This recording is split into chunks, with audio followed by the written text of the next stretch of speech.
like a Hellcat. Like a Hellcat. Welcome back to my channel, guys. This is John All Videos. So ngayon, ang topic natin ngayon is mag-troubleshoot tayo. So titingnan natin kung anong sira ng unit na ito.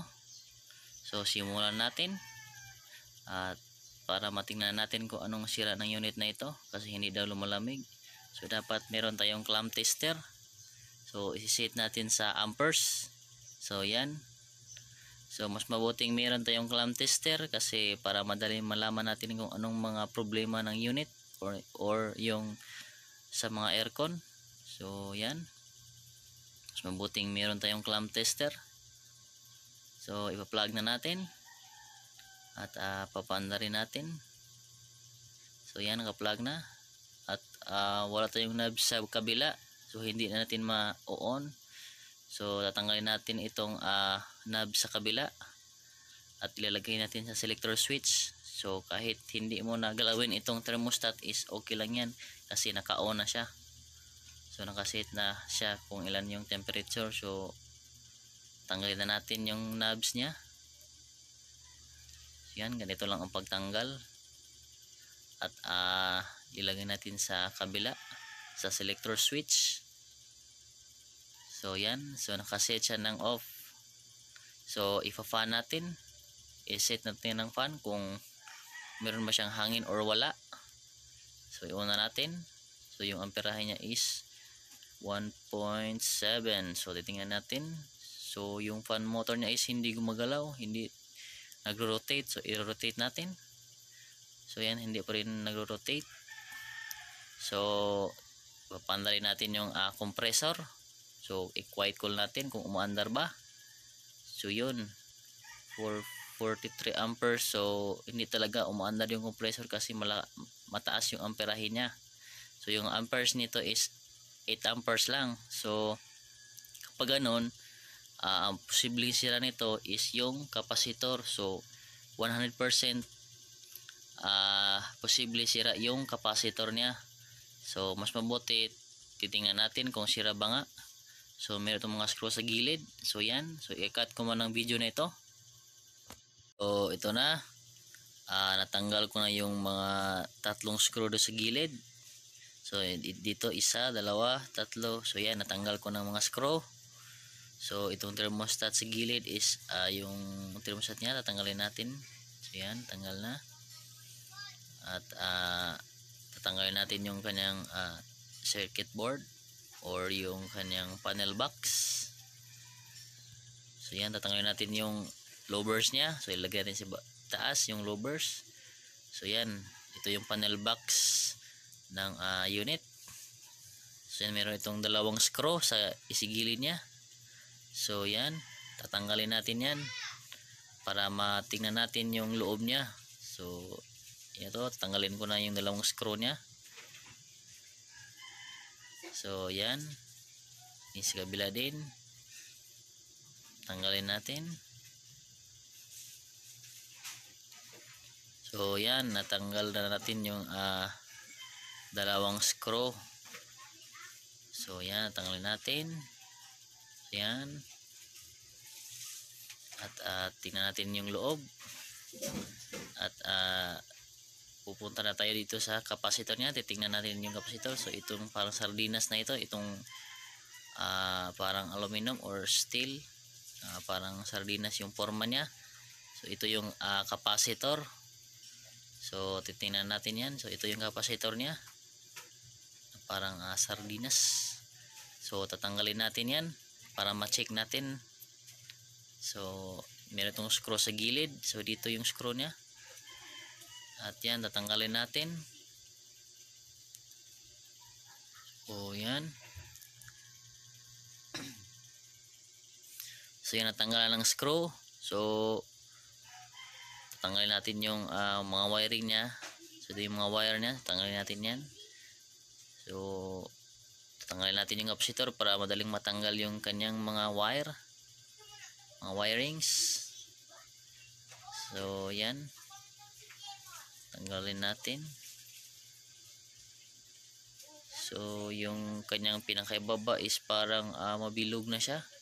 So kapag parang mabilog na siya sa ibaba is meaning posible sira na yan. So yan, parang mabilog siya ng kaunti. So posible sira na ito, pero mas mabuting i-check natin sa ating tester para sure na sure. So yan, itong mga wiring tanggalin ko muna. So ayan, natanggal ko na yung mga wirings niya. So yan, natanggal ko na. So ito yung capacitor. So ilalagay natin sa flat na surface. Titingnan natin kung gumagalaw siya or hindi. So kung gumagalaw siya is meaning is sira na siya. So yan, makikita nyo is gumagalaw siya. So parang mabilog na yung pinakaibaba niya. So posible sira na ito. Pero mas mabuti is i-check natin ang tester. So ito yung ating tester. So i-check natin ito para malaman natin kung sira ba nga talaga ito or hindi. So yan. So i-on na natin yung tester. So i-check natin yung capacitor. So yan. So i-check na natin. At so yan. At ito yung sa compressor. So yan, 200 UF yung kanyang settings sa UF microfarad. So dapat 40 ang reading na lumalabas dito guys. So yan, 0, walang reading na lumalabas guys. So dapat 40 UF yung lumalabas dito, yung kanyang ma-reading sana. So i-jerk natin. So tingnan natin kung 40 ba yung lalabas niya na UF or microfarad. So yan, 0 talaga. So ito is 7 sa fan at sa common niya. So dapat 7 yung microfarad na lumalabas. So yan, 0 ulit. So yan, 40 plus 7 yung kanyang capacitor niya. So dapat kanina 40 at 7 yung lumalabas. So 0, so meaning sira na ito guys. So kukuha tayo ng bagong capacitor. So ito na guys, ito na yung capacitor na bago. So yan, 40 plus 7. So ito yung isa, yung sira natin na sumasayaw. So yan. So itong isa naman is hindi. So ito yung bago. So hindi talaga siya gumagalaw kasi yung pinakibaba niya is flat at itong isa naman is mabilog na. So kagaya din niya ng battery ng cellphone na kapag medyo mabilog na siya is weak na or sira na. So ito is flat, so meaning is okay yung kanyang capacitor. So ito namang isa is ito yung mabilog na sa ibaba. So yan, para lang itong battery guys sa cellphone na kapag mabilog na siya is weak na siya. So yan. So ipapakita ko sa inyo yung reading nito. So ito yung fan, ito yung kanyang herm at yung common niya. So dapat 40. So yan, 41. So okay lang yan guys kasi 40 plus 7 ito, so 41. So okay lang yan. So ito naman is 7. So yan, meron talaga siyang reading. So ito sa fan motor niya guys. So ito naman sa kabila is used para sa compressor. So yan, 40. So yun yung 40 plus 7. So yan. So okay itong capacitor na ito guys. So mayroon siyang herm, C, common at fan. So yan. Ito yung ating capacitor, 40 plus 7. At ilalagay na natin ito sa unit. So ilalagay na natin dito para malaman natin kung under ba talaga siya or hindi. So itatap na natin yung mga wire niya. So tanggalin muna natin itong isang parang cable tie. So yan, tatanggalin ko na. So yung isa is ito sa fan, ito guys, sa fan motor, sa isang wire sa fan motor. So dito ilagay sa fan. So brown siya. So yan, dito natin ilalagay sa fan. So yan. Dapat sakto lang ang kanyang paglalagay, dapat hindi maluwag para hindi magka-loose contact. At ito namang isa is running ng compressor. So dito natin ilalagay sa common, so sa C. So dito yung ating common or C. So dito ilalagay. At itong isa naman is dito natin ilalagay sa herm. So ito yung starting ng compressor. So dito ilalagay sa herm. So yan, yun yung sky blue. At itong blue naman or dark blue is ilalagay natin sa common kasi ito yung ating linya, line 1. So dito natin ilalagay sa common yung isa naman, yung sa air swing ilalagay natin sa common din. So yan. At ito namang isa is sa linya ng fan motor din, so yellow. So dito na nilagay sa common din. So yan. So 4 sa common, isa sa herm at sa fan. So yan, dapat hindi maluwag, dapat mahigpit na yung paglalagay niya para hindi siya maglo-loss contact. So yan, na-tap ko na lahat yung wiring sa capacitor. So then dapat hindi yan magkabaliktad kasi masisira yung pyesa or yung fan motor or compressor kapag nagkabaliktad yung wiring. So yan. At papaanda rin na natin. So ito yung sira niya. So yan. So papaanda rin na natin itong unit na ito para malaman natin kung umuandar ba siya or hindi pag nakabitan na siya ng bagong capacitor. So yan, ipa-plug na natin. So ipa-fan ko na, set natin ang fan. So yan, 1.0.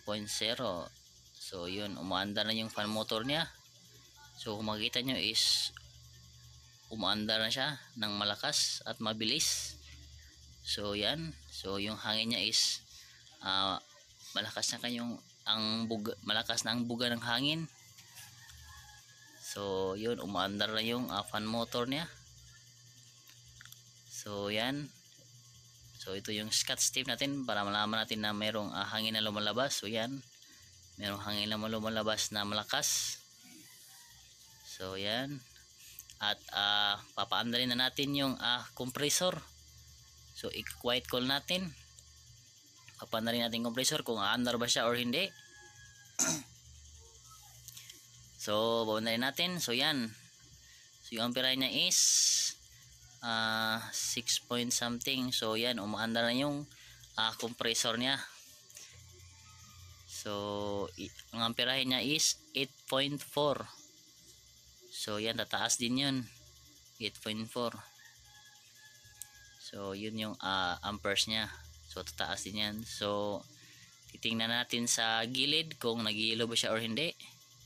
So yan, starting naghihilo talaga siya. So yan, naghihilo siya mga ilang minutes, mga at least mga 5 to 10 minutes dapat natutunaw na yung yellow sa gilid. So yun,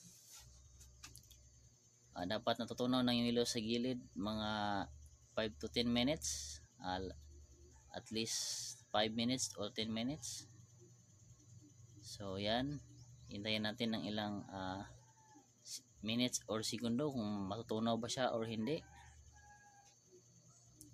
So kapag matutunaw ito is meaning okay lang yung kanyang freon, walang problema sa freon, wala siyang leaking kapag natutunaw itong yellow dito sa gilid. So yan, dandahan na siyang natutunaw.